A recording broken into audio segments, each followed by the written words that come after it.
Magandang araw po sa ating lahat. At ito yung video na kung saan ay pagkatapos ng rally ng INC na kung saan ay nagkaroon ng kuro-kuro dito sina Attorney Harry Roque o tinatawag nilang si Spokes at si Professor Oy. Kasi sa obserbasyon nila Harry Roque ay umaabot daw ng 4 milyon yung mga dumalo sa iba't ibang panig ng Pilipinas o sa bawat lugar na kung saan nagkaroon ng mga pagtitipon ang mga miyembro ng INC.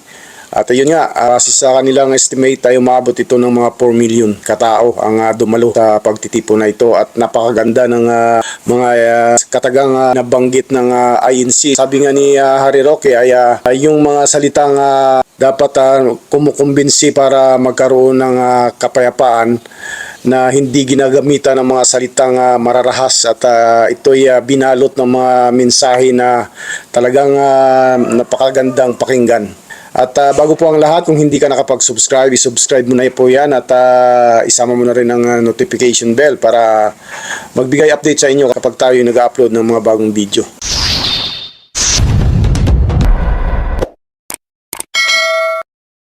Yan na po, natapos na po ang National Rally for Peace at maraming salamat po sa inyong pagtangkilik, no? Pero konting paghihimay-himay lang sa mga pangyayari.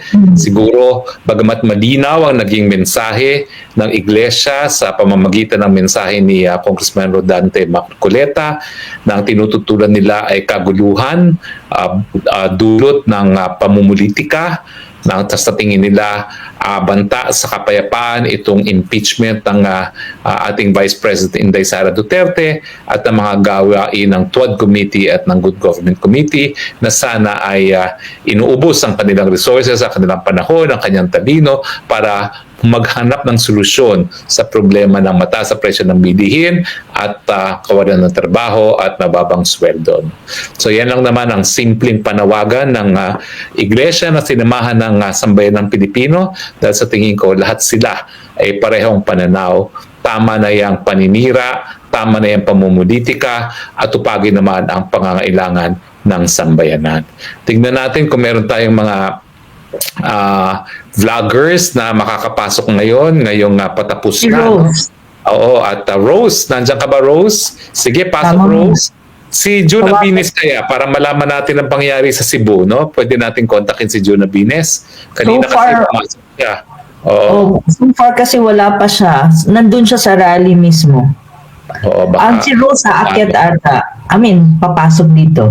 Papasok na si Rose, no? Tapos si Maui uli, no? Oo. Si Maui din, tawagin natin just to see kung ano nangyayari since patapos na.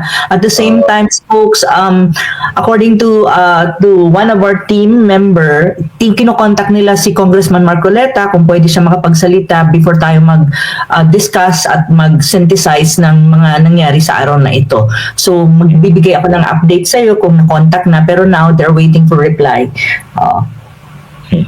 Ngayon, si Maui at saka si Rose. Maui at Rose, andyan na ba kayo? Makakaakit na ba kayo? Wala pa raw reporter lang sasabi, no? So kung narinig mo kami Maui at Rose, pwede na kayo mag-ulat o di naman kaya itong si Mark galing sa Davao, no, na magkaroon tayo ng update sa mga pangyayari diyan sa Davao at 800,000 din ang crowd estimate diyan sa Davao, no? So kung pagsasamahin mo Cebu at Davao ay 1.8 million na yan, no? So talaga namang hindi talaga imposible na 4 milyon ang mga tao na sumapi dito sa National Day of Prayer na ito, no? Milyon mula Isabela hanggang Zamboanga, talaga namang norte hanggang dyan sa south, no, ang ating naging pagtitipon ngayon. At syempre dito lang sa internet, no? Spokes, may kaibigan ako ngayon na nag-message sa akin. Hindi ko alam to, pero kaibigan lang. Nakakatuwa lang yung message niya. Yung parang naka-intriga din. Sabi niya sa akin, Kaana, napadaan kami sa Mindiola daw kanina. Parang Garrison State ang Malacanang. Oo, sabi sa itong ganitong karaming tao, baka lumusob, no? ay ginawa nilang garrison ngayon ng Malacanang. Oo. Pero Yun ang sabi mapayapa po mga tao itong iglesia at tayo naman ay dinadaan natin sa mga mapayapang mga panawagan. So nasa administrasyon na po yan kung ano magiging kasagutan nila. No? Pero sa ngayon po, tikom ang kanilang mga bibig at hindi natin alam kung ano magiging kasagutan ng administrasyon dito sa panawagan ng kapayapaan, no to impeachment, no to the Quad Committee investigations, no? Oh, spokes malinaw naman ang mensahe kanina ng mga nagsalita from INC, especially kay Kong Marcoleta. Parang tama nga naman sa interview niya na sinasabi niya na ang INC at even him personally, he stands on the right side of things. Kumbaga kung anong tama, yan ang paninindigan. Tapos malinaw naman na sinususugan nila yung unang statement ni BBM, which is, sabi nga ni Maricar, medyo sarcastic ang dating niyan. Kung ipiperceive mo, ako rin, ganun ang perception ko na ang impeachment, it's not a solution to the problems of the country, na ayaw quote-unquote ni BBM ng impeachment. So yun din ang sinusulong nila. So malinaw na ang rally na to, panawagan ng kapayapaan, pero hindi siya passive na peace. It's a call to peace or a call for peace na, alam mo, may kaakibat na mga hakbang kung paano mo ma-achieve yung peace na sinasabi natin. At yung mga issues naman kanina, nilatag yan ng malinaw ni Kong Marcoleta. May kinalaman sa ekonomiya, sa ating, and the very first talaga yung ekonomiya, yung mahal na bili ng mga bigas, kamatis, basic goods and services, at saka yung politika na magulo, may gitgitan between the current faction ng current president as against the Duterte, so naghuli impeachment issue. So malinaw siya na, if you want peace in the country, all of this issue dapat ma-address siya. Pero ang problema nga, at this point in time, kahit nga statement coming from Malacanang or any leaders for that matter ng bansa natin, so far, spokes, kanina pa ako nag-check ng lahat ng possibilities na may marinig tayo na statement coming from Malacanang, coming from Bersamin, or even from Senate President, House Speaker, or any politician for that matter. So far, none. Except for Castro, na parang sinasabi niya na of all people naman, ayoko siyang marinig. Pero siya yung nakabalandra ngayon sa mga pahayagan, yung kanyang statement na sinasabi niya na ang INC daw, it's not necessarily for peace but for Inday. So parang ganon. So parang sa akin, ano ang kanilang, paano nila haharapin ang magnitude of this, number of people all across the country na malinaw naman ang panawagan. Subtle siya, very subtle, pero alam nila kung anong ibig sabihin nito. Pero walang statement, wala. Walang statement at hindi rin natin alam kung ano magiging tugon nila sa panawagan ng napakadami natin mga kababayan.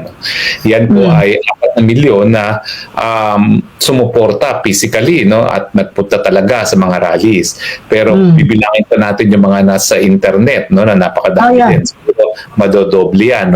At isasama pa natin yung mga wala sa Pilipinas na nakita naman natin, karamihan ng ating mga sumapi sa ating mga online meetings ay mga OFWs na kapareho din ang pananaw sa ating mga kapatid na mga iglesia.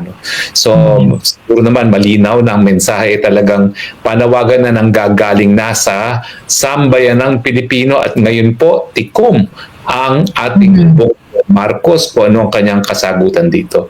Alam mo, wala namang mangyayari sa Kongreso kung walang approval ng Presidente. Alam naman natin yan. Alam naman natin sa mula na dahil ang choice ng Speaker ay choice ng Presidente, walang gagawin kahit ano ang Kongreso na walang basbas ng Presidente. Hindi ko alam. Ang buong akala ni Presidente Marcos mabobola tayo na naguhugas kamay siya na ibang kanyang pananaw na di umano siya daw ay tutuloy sa impeachment.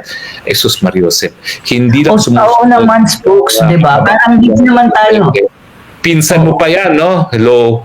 So, hindi naman tayo spokes na buhay nung kahapon At siguro naman parehas tayong alam natin kung ano ang talagang realidad ng politika sa Pilipinas. Ang presidente, ang may sway dyan sa House.